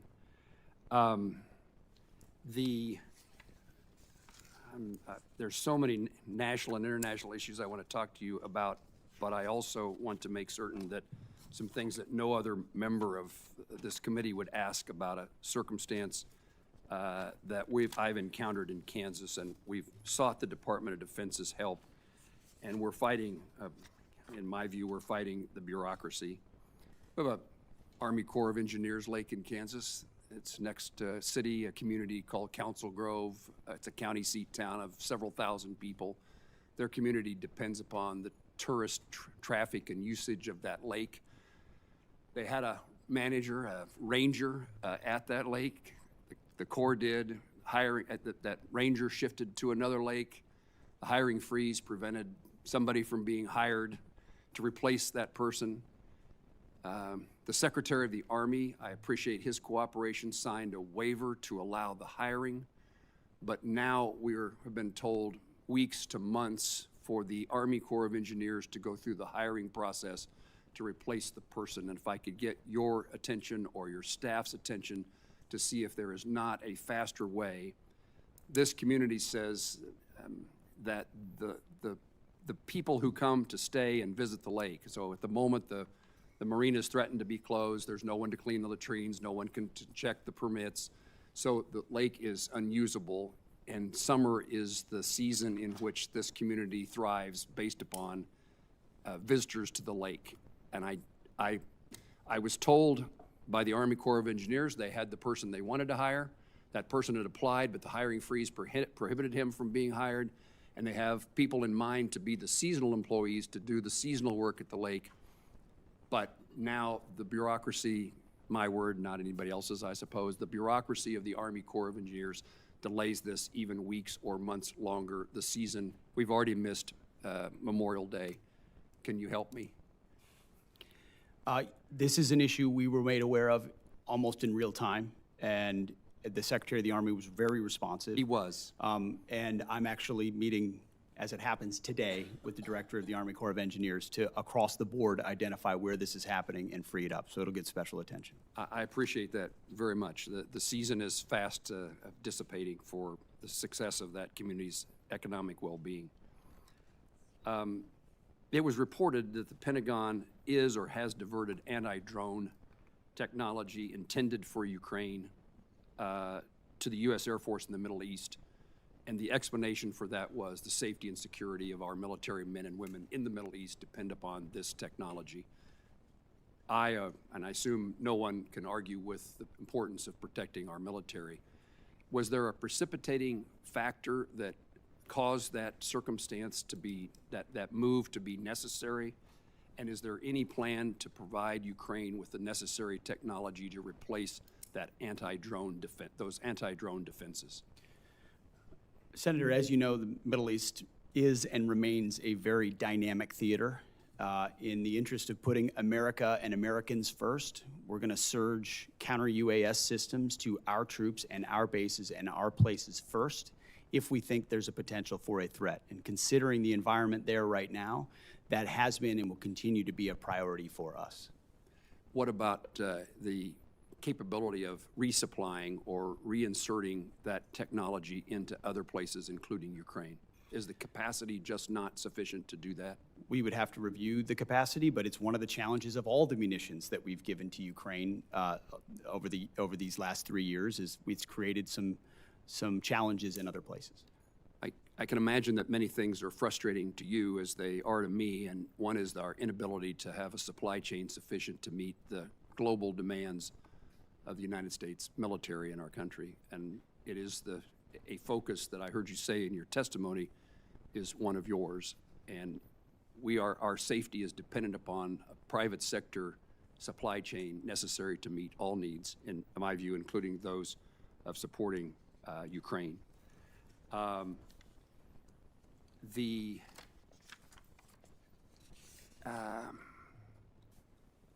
very supportive of the Department's review of our withdrawal from Afghanistan, the United States withdrawal from Afghanistan. I think it was one of the saddest days in my experience as a member of Congress to see the circumstances and the nature of our departure and the loss of life that occurred in that effort. It is important that we do, when we're withdrawing, we do it in a way that protects our interests, and we did not do that in my view. It's also a poor signal to our adversaries that we are feckless, we're incapable of doing things well. It also is a message to our allies that we may not remain strong and keep our commitments to them. So while I wouldn't debate the departure from Afghanistan, in my view, it's undebatable about the nature of the withdrawal and how damaging it was to our country. In the midst of all that chaos, we abandoned thousands of Afghans who worked side by side with Kansas soldiers. I hear about it frequently, and I heard more about it back at the time about who we left behind that were allies and friends of those who served. Can you help fix the problem of those who are in limbo, who were our Afghan allies, and their status either here in the United States or their status waiting to come to the United States? What should be our policy? Senator, our doors have been open and Could I just unprecedented. take a minute to encourage everybody to stay within the 5 minutes, because we have a number of senators here who need to get a chance. I obviously violated the rule and didn't know it, Mr. Chairman. So after Senator Moran, we'll go to Senator Durbin and then Senator Hoven. Mr. Secretary, I'll follow up with you. Okay.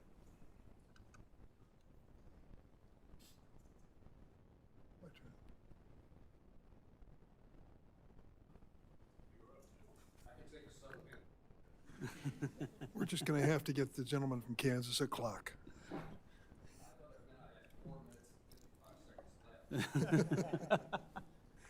Mr. Secretary, I was surprised to learn that medical research has discovered the probability that men and women who serve our nation develop certain cancers more prevalent among them than the general population. Are you aware of this?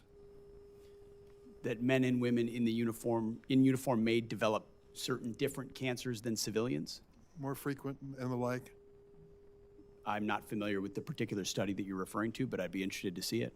Also, I learned at the same time that brain injuries are particularly prevalent among some members of our military.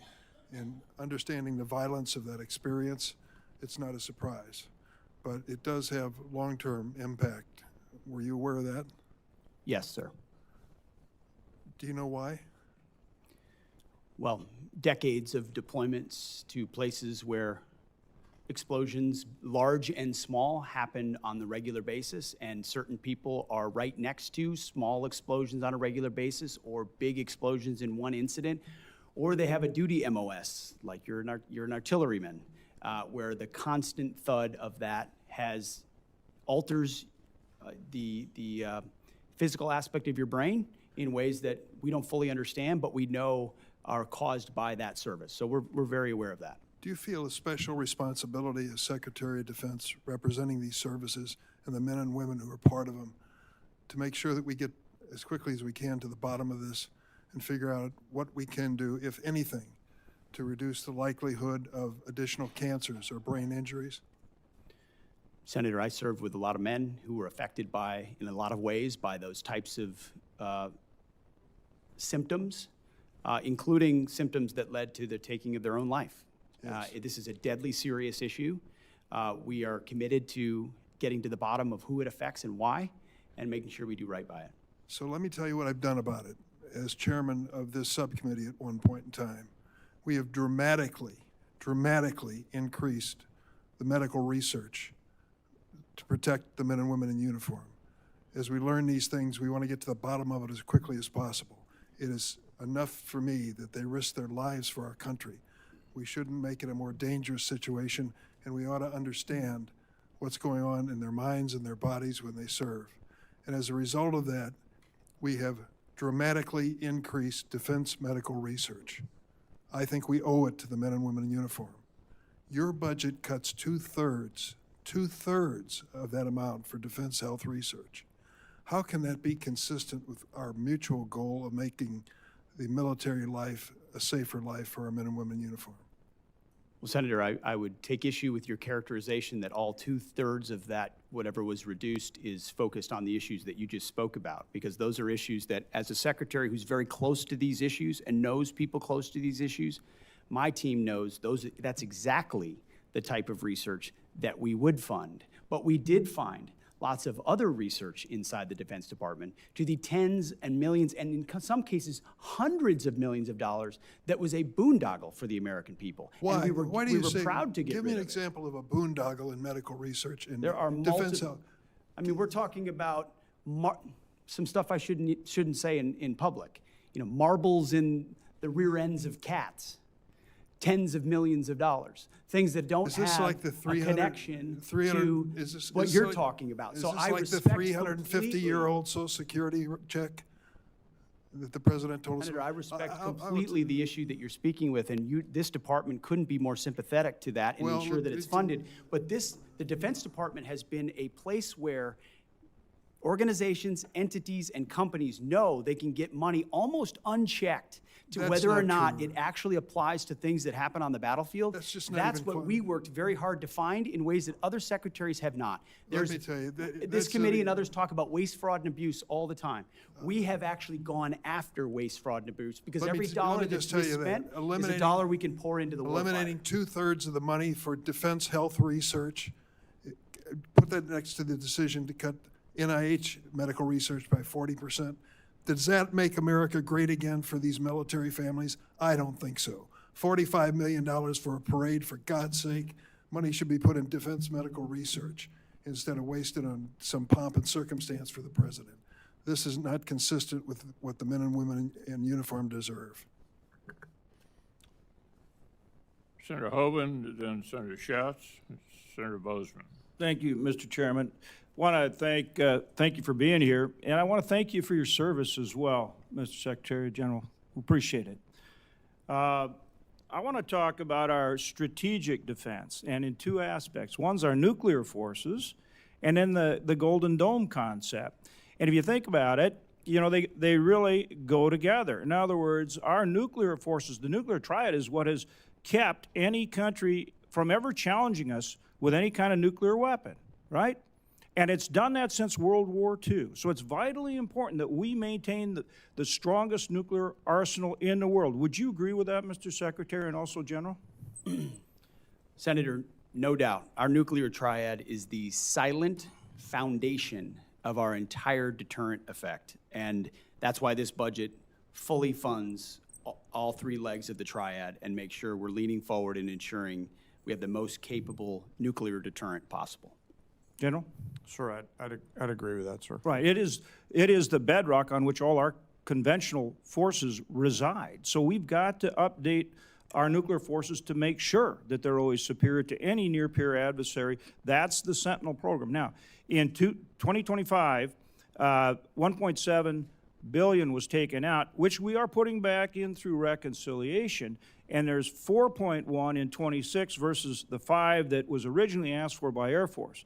But that's an overlap in terms of it's actually only 2.6 because that 1.5 is being brought back in. I want to know, and I want assurances, I'd like assurances from both of you that effort with Sentinel will be funded so that we stay on schedule with that vital upgrade. Secretary? If you want, we could have Bryn speak specifically to that. Can you, that we are funding it fully? Yeah, the key question here is a commitment to keep that on schedule. Yes, sir, the Sentinel is fully funded. The only reductions in '26 were a reflection of the Nunn-McCurdy breach that the Sentinel program experienced. But since then, there's been a restructuring, which the Secretary can speak to. And Secretary and General, y'all are committed to keeping that on schedule and providing the funding to do The it? challenge with that program was been how it was administered from the beginning, which everyone in this committee is aware of, leading to the Nunn-McCurdy breach, leading to an understanding of how we do it properly. We are putting our best people with a daily focus on this program to get it back on track, because that's how important it is. So you are committed to keeping it on schedule. And on Nunn-McCurdy, generally Air Force, I want to commend, they've done some good work and we've worked closely with them, but we need a commitment to keep the funding going, to keep them on schedule as well, with the revisions based on Nunn-McCurdy. The funding is there, Senator. It will be incumbent on the service and others to keep that on track. But it has not, thus far, been a program that's done that. Right. But I'm not criticizing you. I'm trying to make sure you're committed to keeping that funding in place to do it. Is that the case? The funding is in the budget for FY26 completely. Okay. General? Sir, I'm guessing you know that in my job, I don't actually fund anything. I just recommend and advocate for. So I'm going to defer to my bosses to the left on the. I understand, but there's a difference between what you all in the Air Force have asked for and what's in the budget. Yes, I sir. understand the Nunn-McCurdy adjustments. I just want to make, and we're working closely with Air Force, and we'll continue to. I just want to make sure the commitment's there. Sir, you've got my support to continue to advocate for the program through the Air Force and through the chief and the secretary down there. Thank you, sir. And then I want to flip to the other side of the coin, which now is Golden Dome. I mean, we've got the nuclear forces, so nobody ever tries to fire a missile at us, right? And then with the Golden Dome, it's, well, I guess if they do, we're going to take it out. Now, in that regard, you've got a number of programs that are critically important to our capabilities to make sure that we have better technology for our forces than our near peer. So, for example, TRMC, Test Resource Management Center at Air Force, we're now developing the Sky Range program at the Grand Forks Air Force Base, which enables us to test hypersonic missiles. I wonder, George Rumford leads that program. I wonder, understand your commitment to that program. To drone, counter drone, which we're seeing is so important, and again, we've got both a test site as well as Grand Sky Technology Park on the Grand Forks Air Force Base. Your commitment to upgrading ISR, not just trying to do everything from satellites, so think next gen ISR, taking beyond Global Hawk, right, which you need in places like, whether it's supporting Ukraine or certainly in the Middle East, and like the very good work you did taking out the Houthis and putting a stop to that nonsense. Okay, and then also SDA and the low Earth orbit satellites.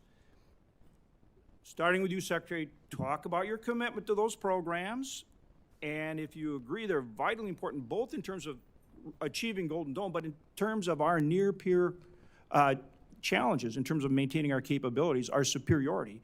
And same thing, General, I would put the same question to you as well. Well, Senator, I certainly agree about your lens. Your lens is near-peer adversaries, capabilities to threats, and defending the homeland. Things like hypersonics, like UAS, counter-UAS, ISR, critical to that. That's why there's robust increases in those budgets in all of those places, both for how they might be applied in the Indo-Pacific or elsewhere, but also integrated into the Golden Dome. Thank you. Senator Schatz, and then Senator Could the General Boza. respond? Sir, I'd echo the Secretary's response. The effects are the key, and we'll stay close on the effects that you're trying to achieve, and I appreciate your advocacy for those effects. Yeah, I'm going to continue to work very hard to make sure that we have resources going into those programs, because that's where, as they say in hockey, that's where the puck's going. Yes, sir. Thank you. We'll take all resources at all times, sir. Thank you. Thank you, Chairman. Secretary, thank you for being here. Good to meet you. General, thank you. Ms. McDonald. I'll start with General Caine. Is the United States being invaded by a foreign nation? Sir, thanks for your question. I think at this point in time, I don't see any foreign state-sponsored folks invading, but I'll, be mindful of the fact that there has been some border issues throughout time, and, defer to you to DHS, who handles the border along the nation's contiguous outline. Is there a rebellion somewhere in the United States? Sir, I think there's definitely some frustrated folks out there. I mean, if frustrated folks were a rebellion, and I guess that goes to my question for the Secretary. Two things. There should be some sort of paper flow that the committee, the Congress, the public can look at in invoking Title 10, Section 12406. So can you give us some clarification on whether the orders that were issued apply to specifically Los Angeles, to California generally, or is this a nationwide order? The orders that have been issued, which are publicly available and known, relate to an ongoing situation in Los Angeles, which could expand to other places. But it's quite easy to point out that there has been an invasion of 21 million illegals in our country under the previous administration. So This what administration was elected Can we to take get a turns? hold of that. Yeah, could we just And take when you turns? have Yeah. ICE officers being attacked with concrete blocks, Secretary, I they would should really, be allowed to do their job. Secretary, I'd really like to not try to create a viral moment for either of us. I'm actually trying to understand kind of the scope of this order. The order effectuates the ability to mobilize the Guard and the Marines.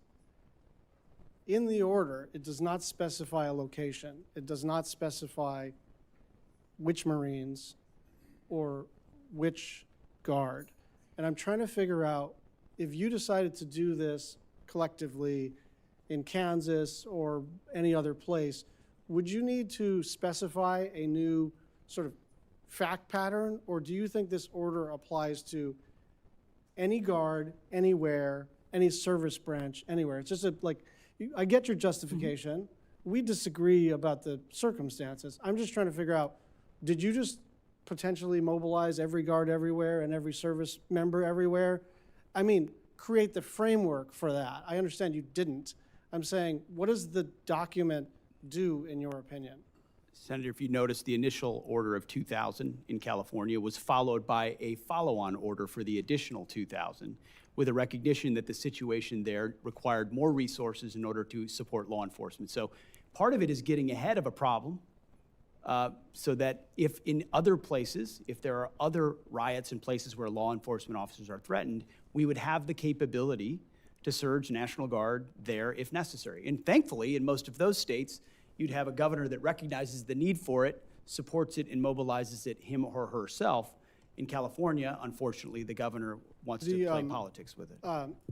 I did step on the last part of your Okay. sentence, so I'm going to try to take turns here. Just on the 747 question, did the Department of Defense initiate the conversation with the Qataris? Did they initiate the conversation? How did that go? Senator, I have to go back and review it, but we've been a part of the ongoing conversation. Yeah, but I think it kind of matters who's asking, doesn't it? Ultimately, the Defense Department is, or soon will be, when the memorandum of understanding is signed, in receipt of a gift from the Qatari government that could serve, once it's modified, eventually as something that the president could use. I mean, I think this is illegal and unconstitutional, and I won't rant about that, but I actually think from the standpoint of our collective responsibilities, it very much matters what the paper flow was, who started these conversations. Did it come out of the White House? Did it come out of the Secretary of State or the President or the SecDef or at a lower level or ambassadors? Like, we're entitled to know, because we can agree or disagree about the propriety of this. But my basic request of you is that if we're going to disagree, let's disagree with the same set of facts. Let's have the documentation on the Qatari aircraft. Let's have the same set of documentation about what these orders do and don't do with respect to Los Angeles. Because if we're just going to scream past each other and then see who succeeds more on the internet, that's actually not the way to do this work. We're supposed to be in struggle against each other, but in a way where we actually have all the information. You have our information, we have yours, and so I'm hoping that we can get some documentation about both matters in a nonpartisan, bipartisan way. Thank you. Senator Bozeman and Senator Sheehan. Thank you, Mr. Chairman, and thank you all for being here. Thank you for your service to our country. Mr. Secretary, Ebbing Air National Guard Base in Fort Smith, Arkansas is the home to the F-35 Foreign Military Sales Pilot Training Mission. They recently graduated the first 2 Polish pilots, an accomplishment we're very excited to see repeated. Mr. Secretary, can you explain the importance of training our partners and allies on American systems and how that enables mission readiness and deterrence around the world? Senator, it's a great question and a great point. Our ability to project power by, with, and through allies is one of the most important force multipliers that we have, including not just these sophisticated platforms like the F-35, but the training of their people, and including something we're putting a lot of emphasis on, which is military-to-military training, which creates enduring bonds over generations that we're then able to leverage for future capability. So I'm encouraged to hear about those 2 graduations. I know it's a program we're investing in. I know it keeps our defense industrial base robust. It also projects capabilities to allies and partners. So that's a program we're aware of. We think is very important, and appreciate you raising it. Very good. General Caine, we've seen how quickly munitions are expended in high-intensity conflicts like in Ukraine and Israel. How vital sustained supply chains are in modern conflict, the importance. I had the opportunity of taking your predecessor into Camden, Arkansas. Yes, sir. To see the great work our industry partners are doing to help solve the problem. However, the department's organic industrial base also fills important capability gaps. Do you believe the department's organic industrial base meets our munitions needs? And if not, where can we invest more to fix that? Sir, I appreciate the question, especially about munitions. You know, one of my jobs as the chairman is to make sure that the youngsters have the combat capability that they need at scale before they need it. So I appreciate the committee and the Congress's investment in the defense side of the munitions build base. My hope is, as I've talked about with some of the committee leadership before, is that we can raise everybody's capacity. Do that through changing the culture in not only the munitions production, but across the entire national and defense industrial base. Encourage competition to keep the prices down. Write better contracts and increase the overall capacity. So I appreciate your investment in the government side. I hope we can continue to grow the private side as well, not just here, but also in our closest allies and partners. It's an important issue, sir. Thank you. Very good. Thank you. Mr. Secretary, while Ukraine's Operation Spiderweb was a success, it also highlighted just how vulnerable our installations remain to potential attacks, particularly from emerging threats. Putting on my MILCON chair hat for a second, how does this operation change the way we think about installation security, survivability? It's an excellent point, sir. I will say that even before that operation, it's something we've put on the forefront of our planning, of the conversations the chairman and I have on a regular basis. It's force protection, forward deployed, but then it's also a recognition here in the States. It's cheaper, attritable, commercially available drones with small explosives represent a new threat, as was exemplified in that operation. That day, we met and our staffs met to reevaluate and ensure we're doing enough and to get a full layout once again of the force protection CONUS and OCONUS to see what systems we have and which ones we need and which ones we can fast forward so that our troops are protected. First and foremost, forward deployed. That's the question about from Ukraine to there as part of that, but also in our homeland. And that will be part of Golden Dome also, the reality of drones of different types. But it's a critical reality of the modern battlefield that we have a responsibility to address. Thank you very much. Thank you, Mr. Chairman. Thank you. Senator Shaheen, followed by Senator Capito. Thank you, Mr. Chairman. Mr. Secretary, General Caine, welcome. Thank you for being here. Both of you mentioned in your opening remarks the challenges with our defense industrial base. And General Caine, as you think about that, how do lead times for the defense industrial base affect your ability to resource worldwide operations? And are you concerned about those delays? Well, Senator, thanks for the question, and I recall our conversation prior to my confirmation about my opportunity to run a manufacturing business earlier in my life, and the importance of decreasing lead time in order to backfill the magazine stores if we were to get into a high-end conflict anywhere in the world will be really important. And as the Secretary and I consider what does the force of the future require for the munitions, I'm always thinking about lead time and what has to be true to solve the problem of shortening that lead time, and frankly also lowering the cost to the taxpayer while assuring the quality that we need out at the tactical edge. So it's a key portion, ma'am. Mr. Secretary, when you were asked about the impact of President Trump's tariffs under Section 232 on the defense industrial base, you commented that you're in the business of tanks, not trade. But you can't buy tanks without trade. And the administration's steel and aluminum tariffs are having an impact on the lead times for our defense industrial base. I've visited companies in New Hampshire whose lead time has gone from weeks to years because of those steel tariffs.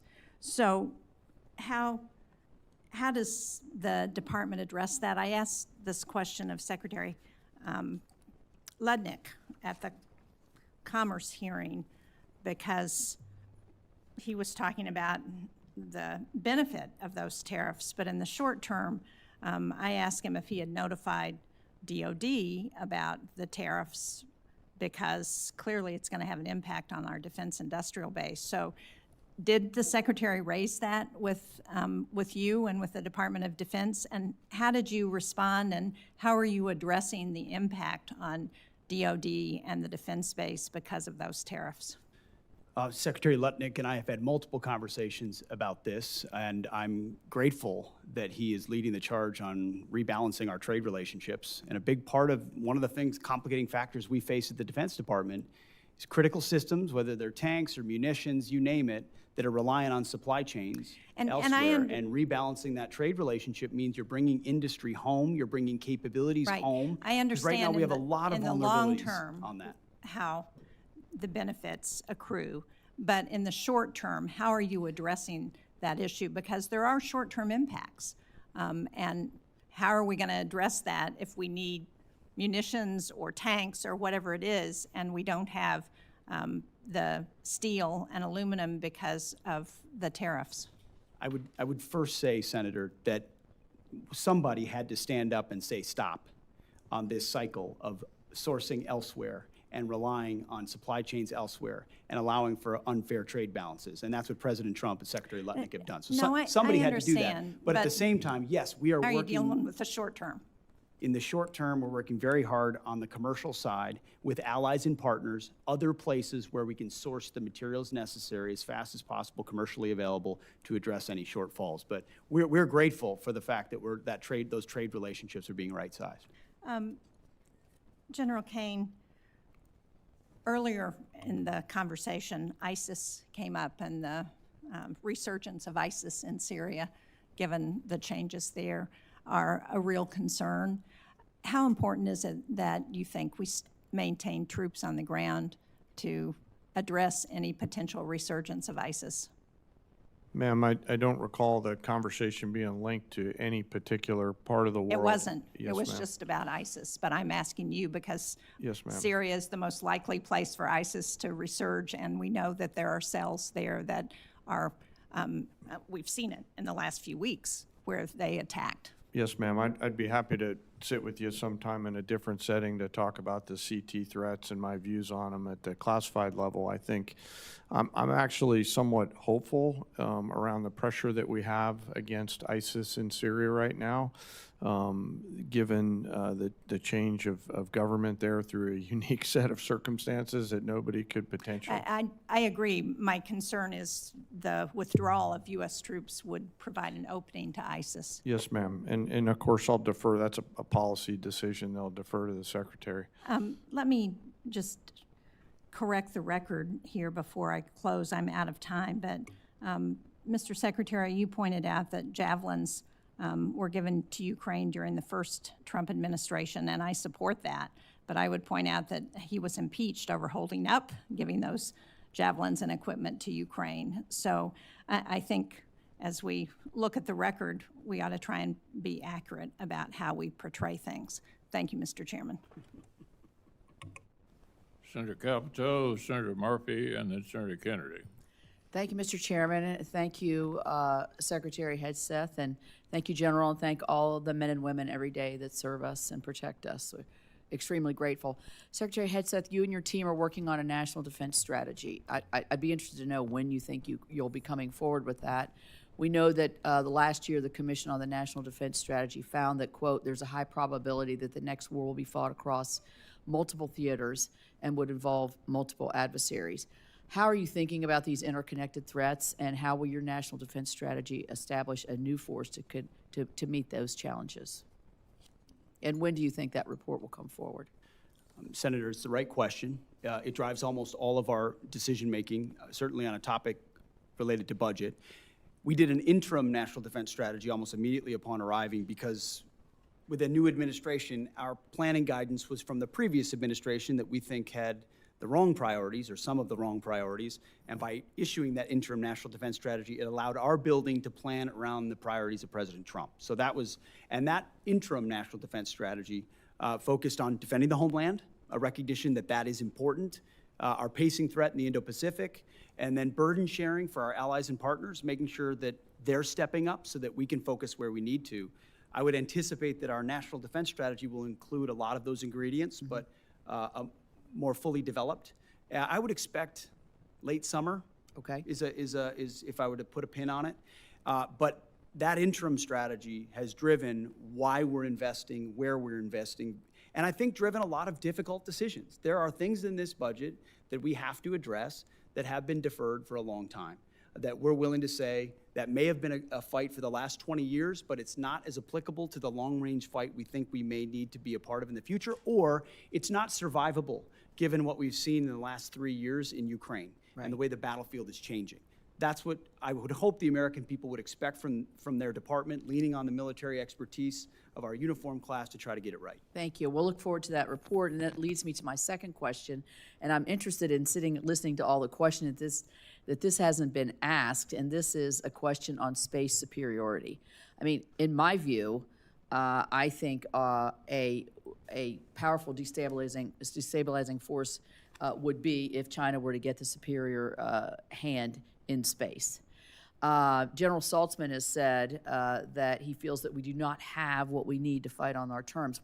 So I would imagine in your national defense strategy, but also reflected in your budget, how does this match with the need for us to become space dominant? I would be remiss if I didn't take a moment to point out that it was President Trump that created the Space Force, when a lot of people said he shouldn't in his first administration, and that's been critically important to us gaining advantages in that space, to include our ability to implement something like the Golden Dome. We also are able to leverage world-class private companies that come alongside DOD to help us with that capability. Obviously, how we rapidly field things is going to matter. And then you'll see, some of which is classified, obviously, ways in which we're investing in this budget to ensure we maintain dominance in space. That is the frontier. That is a COCOM, if you will, that we need to be able to understand fully and defend against and match our adversaries. Well, it's interesting because I think there's a tremendous interplay between the military superiority that we could achieve in defensive capabilities in space, along with what's going to happen in the private sector. Because if we don't achieve this militarily or defensively, we're not going to be able to have the private sector superiority that we all enjoy in every facets of our life. So, last question, you mentioned, and I'm very proud of this fact, that the recruiting goals that have been, we've seen them falling short, with the exception of the Marine Corps. I want to give them a shout out because they were meeting their goals. You said that they are higher, so I assume you have some of the statistics as to how much the recruitment is up. I'm curious to know, for women, if the recruitment up for women, and how you see that. Do you have the statistics? with Yeah, you? I mean, I think there was plenty of pre-criticism that certain groups would not be interested in joining the military in this environment, and we've seen the exact opposite. Because for us, it's not about women or men or black or white. It's about we want the most qualified Americans possible in our ranks who are ready to go, and they have responded. So I'm across assuming the you have- services, the Army's 4 months ahead. The Air Force is way ahead. The Navy's way ahead. And we're gonna meet goals well beyond the goals that were reduced by the previous administration because they could not recruit. So we're talking about far surpassing anything that was done before. Is there one prevailing thought when you're doing your after recruiting, talking to a recruit that's signing up? What's the difference? The difference is a commander-in-chief they believe in, Senator. Thank you.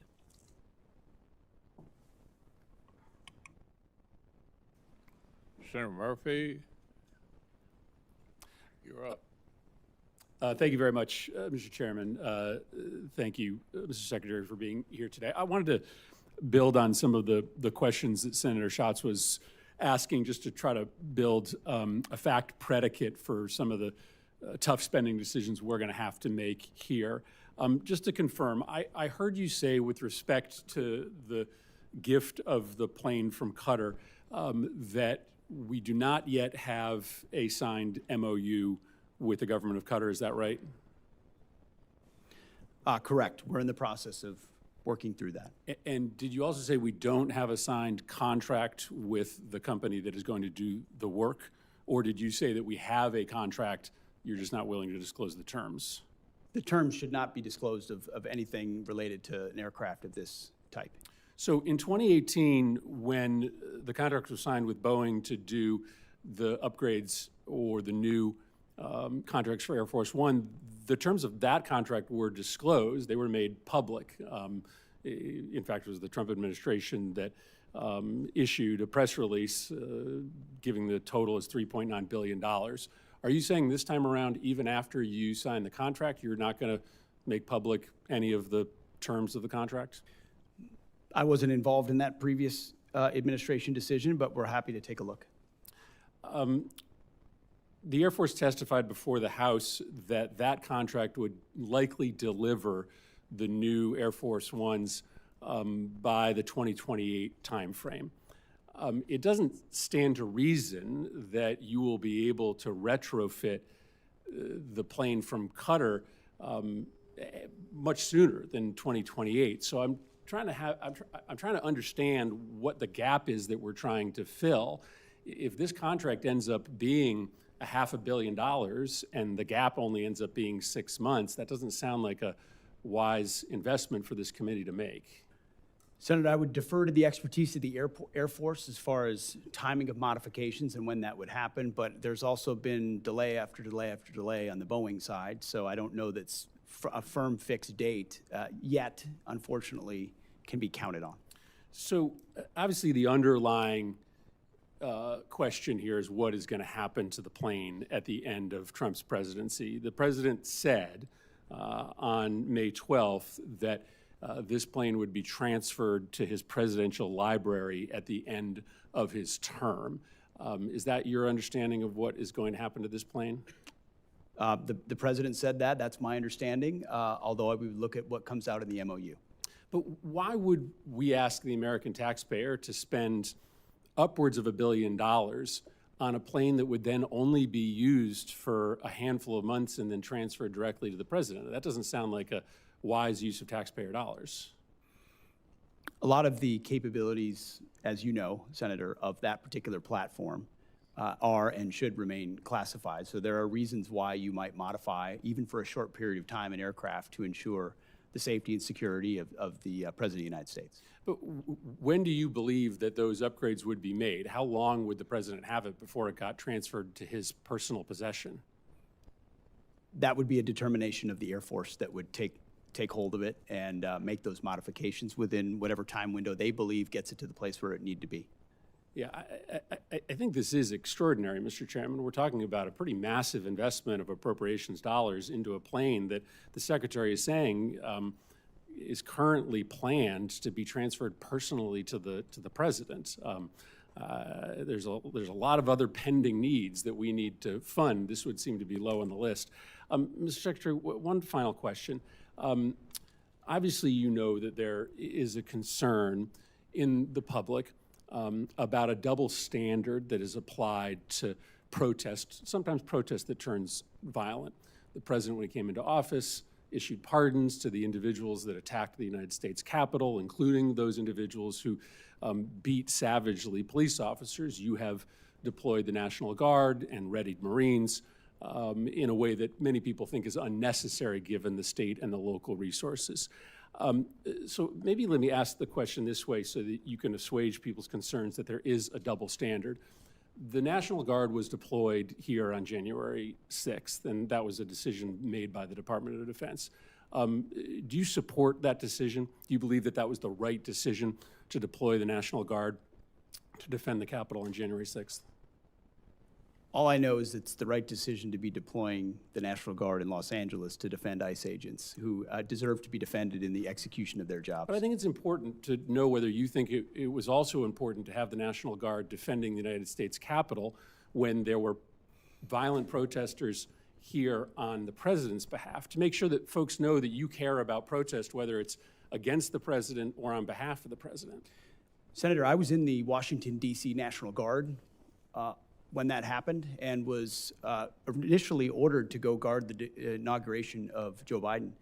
But because of the politicization of the Biden administration, my orders were revoked. And ultimately, because of the politics that were being played inside the Defense Department by the previous administration. But do you support the decision made on January 6th to send the National Guard here to defend the Capitol? I support the decision that President Trump made and requesting the National Guard that was denied. So you do not. President Trump you do not support the decision. You do not support the National Guard decision to send the National Guard here to defend the Capitol. I think that speaks to the worry that many Americans have that there is a double standard, that you are not willing to defend against attacks made on our democracy by supporters of the president, but you are willing to deploy the National Guard to protect against protesters who are criticizing the president. That's not how our taxpayer dollars are supposed to work. They're supposed to be used to defend the United States, no matter the nature of the political affiliation of the protesters. Thank you, Mr. Chairman. Senator Baldwin. Thank you, Mr. Chairman. I want to follow up on a couple of lines of questioning. Just specifically, Mr. Secretary, what is the authority that the administration is using to deploy active duty Marines to California neighborhoods? What authority? Senator, the president has constitutional authority in order to support. Cite the provision of the Constitution. I'd have to pull up the specific provision, but our Office of General Counsel, alongside our leadership, has reviewed and ensured in the order that we set out that it's completely constitutional for the president to use federal troops to defend federal law enforcement. Look, I'd like to know the specific constitutional statutory authority. The president made it clear that he relied on Section 12406 of Title 10 with regard to the National Guard troops. I need to know the authority that he is relying upon in terms of active duty Marines being deployed to California neighborhoods. Senator, so you'll follow up with me? Yes, Senator, but there's Thank plenty you. of precedent of active duty troops being used to support law enforcement. Historical precedent. I'm not disputing that. I am just asking you to cite the authority under which the active duty Marines are being deployed to California It's in the order, ma'am, neighborhoods. but we'll make sure we get it to you as well. Thank you. I want to dovetail on a couple of other comments also with regard to the lack of specific detail in the budget request for the Department of Defense. I take great pride in Wisconsin's contributions to our national defense, and that includes many Wisconsinites who are hard at work building the Constellation-class frigate. There is no mention of frigate procurement, just like Senator Collins noted that there's no mention of destroyer procurement in the budget materials that you provided to this committee. My state makes the frigate. I'd also note that there's no mention of the destroyers, as I said. So really, we are looking at a very incomplete budget request when we are just 4 months out from the beginning of the next fiscal year. Mr. Secretary, this committee takes the appropriations process seriously. I take the hard work of Wisconsin's shipbuilders seriously, and I'd like your commitment to provide this material to the committee expeditiously so we can do our work. Senator, we'll make sure you get all the information, but what I would say is this is a historic investment in shipbuilding, both the defense industrial base and ships. In Wisconsin, and particularly related to the frigate, it's been a program with a lot of problems and a lot of delays and a lot of modifications that have led to serious Navy challenges. has called for many modifications to the plan that as I'm not saying that's it's all the fault of the shipyard. There are many ways in which modifications were made that changed an existing design so extensively that it led to a ship that was not even capable of the original mission it was supposed to execute. So our job is to make tough choices on some platforms like that may not be funded the way they were in the past, because we have to make some of those tough choices. Well, we don't have any of the detail right now of what your plans are with regard to the frigate or the destroyer, and we need that information to do our jobs. Can you get it to me? We have that information, Senator. We have worked in real time in 4 months to reverse a lot of priorities from the previous administration. We have those details and that information, and we will get it to you. But the committee needs those details. So this committee has also worked hard alongside the department to improve recruitment and meet retention goals. The department is planning to separate several thousand service members due to your partisan beliefs about troops who are transgender. Mr. Secretary, I've seen your speeches and social media posts, but what I'm interested in is the sound policy analysis that we would expect from the Secretary of Defense on how this misguided decision will impact military readiness. My colleagues and I have requested this information from you, and we are still waiting to receive it. And so I will ask you now, what assessment did the Department of Defense conduct prior to implementation to evaluate the impact that this policy would have on our national security? Moreover, what is the cost to recruit and train thousands of individuals of comparable experience and skill? Thankfully, recruiting is not an issue. It's at historically high levels, and we're proud of the cross-section of Americans that are joining. What analysis did you do? We did extensive analysis, Senator, and we agree with the assessment of the executive order that was issued by the White House that there are mental health issues associated with gender dysphoria that complicate military service and readiness, and as a result, we made the decision. I have asked for that analysis. Please provide it to me and the committee. We will provide it. And then, Mr. Secretary, I think we can all agree that we are at a critical point in our history with respect to global threats that need to counter adversaries like China and Iran. You've gotten a number of questions along those lines. And I'm disappointed that you are instead focusing on a class of ships named for civil rights leaders. You chose Pride Month to direct the Navy to rename a ship named for Navy veteran Harvey Milk. This committee will continue to pursue serious work in the interests of American national security, and I ask you to choose to join us in that endeavor. Senator, we're not interested in naming ships after activists. That's the stance we're taking. All right, where we are, due to the interests of all of the members of the subcommittee, is right near the end, Mr. Secretary, we're going to call on Senator Murkowski, and at that point, the hearing will conclude, and if anybody has additional questions for the record, they can submit it or response. Senator Murkowski. Thank you, Mr. Chairman. Gentlemen, Mr. Secretary, General Caine, welcome, welcome. And I also want to recognize, General, your trip north to Alaska last week or 2 weeks ago. We appreciate that. We all know, everyone in this room knows the strategic role that Alaska plays when it comes to being on the front lines, whether it is the threat from China, Russia, Iran, North Korea. We're sitting up there. We host the backbone of our nation's missile defense there at Fort Greely, advanced fifth-generation fighters at Eielson and at JBER, critical long-range radar and surveillance systems throughout the state. We've got key airborne forces at JBER, Fort Wainwright. I mean, it's good. It's solid. We appreciate it, and we think that we're in a pretty critical place, and we think that you recognize and acknowledge that we're in a pretty critical place.